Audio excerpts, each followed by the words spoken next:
Hello students, स्वागत है आप सभी का हमारे यूट्यूब चैनल पर जिसका नाम है सौरभ क्लासेस फॉर हिस्ट्री। मैं सौरभ आप सभी का अपने इस क्लास में स्वागत करता हूं। जैसा कि आप सभी जानते हैं कि जेपीएससी की प्रारंभिक परीक्षा समाप्त हो गई है।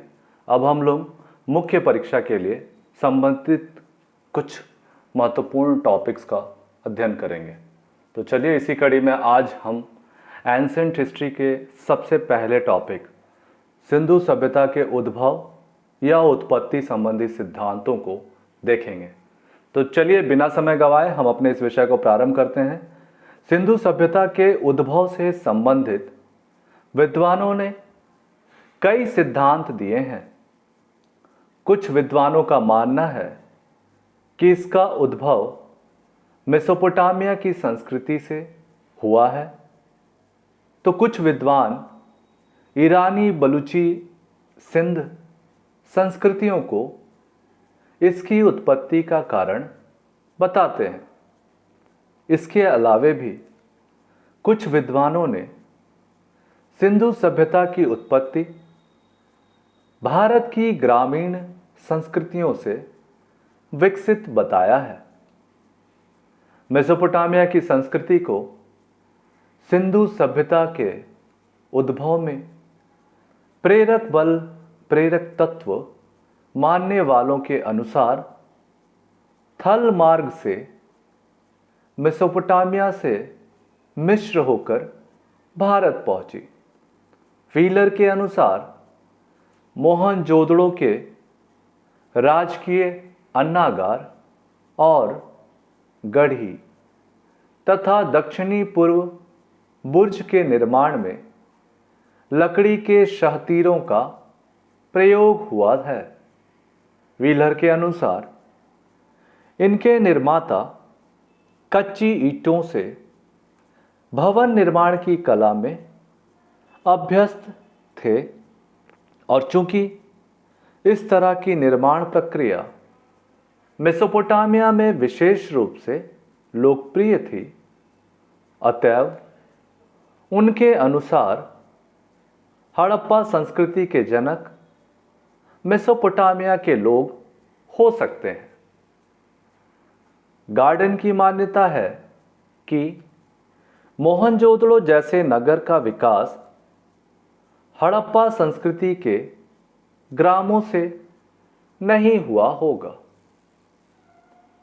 अतः ऐसी संभावना अधिक है कि बाहर से आए लोगों के विकसित सभ्यता के तत्वों को यहां पर नवीन पृष्ठभूमि में आरोपित कर आमरी संस्कृति के ग्रामों को प्रभावित किया और हड़प्पा संस्कृति का विकास द्रुतगामी गति से होने के फलस्वरूप आमरी की खेतिहर अर्थव्यवस्था को अपने प्रभाव क्षेत्र के अंतर्गत कर लिया। हड़प्पा की संस्कृति और मेसोपोटामिया की संस्कृति में कई अन्य भिन्नताएं हैं। सिंधु सभ्यता में नगर नियोजन एवं सार्वजनिक स्वच्छता की व्यवस्था मेसोपोटामिया ही नहीं वरन विश्व के समस्त प्राचीन सभ्यताओं में श्रेष्ठ पाया गया है। मेसोपोटामिया के मंदिर महत्वपूर्ण स्थान रखता है, किंतु इसका कोई निश्चित प्रमाण सिंधु सभ्यता के किसी भी स्थान पर उद्घटित नहीं हुआ है। मेसोपोटामिया और मिस्र के समान भव्य कब्रें भी हड़प्पा सभ्यता में ही मिली हैं। शासक वर्ग के लिए हड़प्पा संस्कृति में दुर्ग बनाए गए थे जो विशिष्ट प्रकार के थे। दोनों सभ्यता की भौतिक वस्तुओं एवं लिपियों में पर्याप्त अंतर भी है। दूसरे मत के अनुसार हड़प्पा सभ्यता की वस्तुएं मेसोपोटामिया और मेसोपोटामिया सभ्यता की भी जो वस्तुएं हड़प्पा संस्कृति के स्थानों से प्राप्त हुई हैं, वे केवल परस्पर आदान प्रदान, व्यापार वाणिज्य की ही सूचक लगती हैं और इन्हें एक ही क्षेत्र की इस संस्कृति के उद्गम को सिद्ध करने के लिए प्रमाण नहीं माना जा सकता। साथ ही साथ यह भी स्पष्ट है कि प्रारंभ से ही सिंधु सभ्यता में भारतीयता के तत्व मिलते हैं जो परवर्ती सभ्यता में भी पाए जाते हैं। कुछ विद्वान मानते हैं कि सिंधु सभ्यता का मूल ईरान बलूची संस्कृतियों को बताते हैं या मानते हैं। बलूचिस्तान में पिछले कुछ वर्षों में किए गए अपने सर्वेक्षण के पश्चात फेयर सर्विस, ये भी विद्वान का नाम है, फेयर सर्विस, इस निष्कर्ष पर पहुंचते हैं कि बलूचिस्तान में चतुर्थ शताब्दी ईसा पूर्व संस्कृतियों का प्रादुर्भाव हुआ और इनके विकास में ईरानी संस्कृतियों का पर्याप्त योगदान था।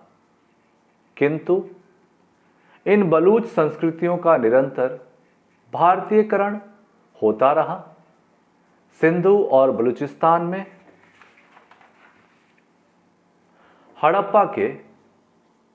हड़प्पा से पूर्व काल की संस्कृतियों का विकास होता गया। उत्खनन में सिंधु के आमरी तथा कोटदीजी संस्कृति, दक्षिण मध्य बलूचिस्तान में नाल और कुल्ली संस्कृति, पंजाब में हड़प्पा और राजस्थान में कालीबंगा में सिंधु सभ्यता के स्तरों के नीचे पहले की संस्कृतियों के अवशेष मिले हैं। इन संस्कृतियों में ऐसे मृदभांड का अर्थ होता है मिट्टी के बने पात्र, ऐसे मृदभांड मिले हैं जो उत्तरी बलूचिस्तान के राना घुड़ई तथा पेरीमानो घुड़ई में मिले मृदभांडों के समान हैं। कालांतर में बलूच संस्कृति को भारतीयता ने प्रभावित किया, जिसका प्रमाण वहां से प्राप्त कुबड़ वाला बैल, पीपल की पत्तियों की अलंकरण, ईंटों और नालियों के निर्माण से परिलक्षित होता है। फेयर सर्विस के अनुसार सिंधु में हड़प्पा सभ्यता बलूच संस्कृतियों के भारतीयकरण के फलस्वरूप हुए विकास का चरमोत्कर्ष है। बलूचिस्तान में कुल्ली संस्कृति इसके कुछ उदाहरण हैं। अमलानंद घोष का मत है कि बाहर के लोगों ने सिंधु घाटी क्षेत्र में आकर अपने उपनिवेश बनाए।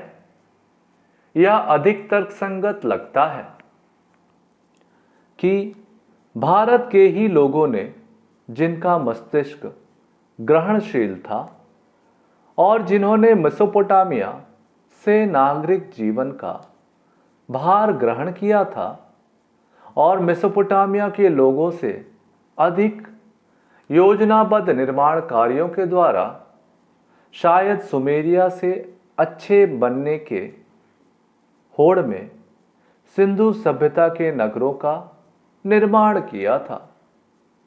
संपन्नता के लिए उन्होंने मेसोपोटामिया से व्यापारिक संबंध स्थापित किया और विभिन्न क्षेत्रों में मानकीकरण हुआ।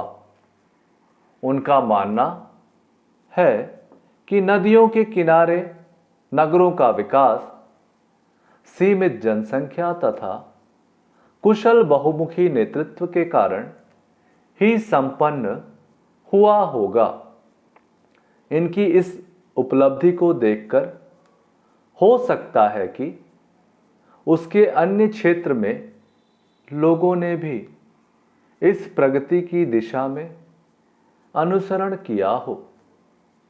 सिंधु सभ्यता में ग्रामीण स्थलों जिनकी संख्या इस सभ्यता के नगरों की अपेक्षा कहीं अधिक है, के लोगों ने पूर्ववर्ती कृषक समुदाय के ढांचे तथा बर्तन बनाने आदि की परंपरा भी बनाए रखा और नए तत्व भी ग्रहण किए।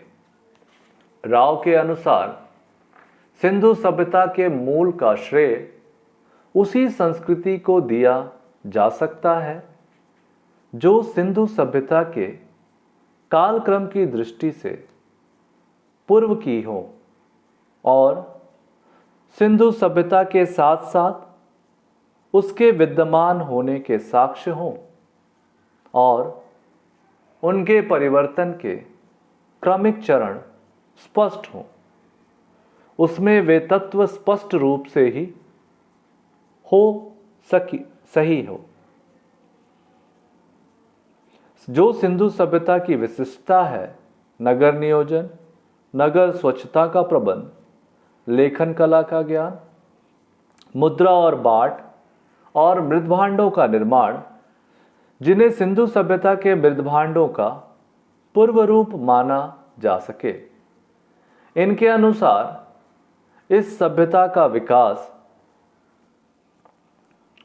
उनके अनुसार लोथल में इस वक्त इस बात के साक्ष्य इस सभ्यता का विकास सिंधु घाटी की विकास सिंधु की स्थानीय संस्कृतियों द्वारा शनै शनै यानी धीरे धीरे दीर्घावधि में हुआ। उनके अनुसार लोथल में इस वक्त इस बात के साक्ष्य मिले हैं कि सिंधु संस्कृति के लोगों को ही साधारण संस्कृति से विकसित होने में समय लगा। धर्मपाल अग्रवाल, ब्रिजेट ऑलविन, रेमंड ऑलविन आदि विद्वानों ने यह धारणा व्यक्त की है कि सोथी सिंधु संस्कृति से पूर्व की अलग संस्कृति नहीं थी, बल्कि सिंध सभ्यता की ही प्रारंभिक रूप थी। अग्रवाल के अनुसार ग्रामीण सोथी संस्कृति का ही नागरिक रूप सिंधु सभ्यता है और यह ग्रामीण स्वरूप दो बार लिखा गया, ग्रामीण स्वरूप उसके नागरिक रूप के साथ कुछ काल तक समकालीन रहा। सिंधु सभ्यता के नागरिक स्थलों में सोथी सभ्यता का प्रभाव अधिक समय तक रहा, यद्यपि उन पर सिंधु सभ्यता का भी प्रभाव पड़ा। इस प्रकार से हमारा विषय यहाँ समाप्त होता है। आज के लिए बस इतना ही। धन्यवाद।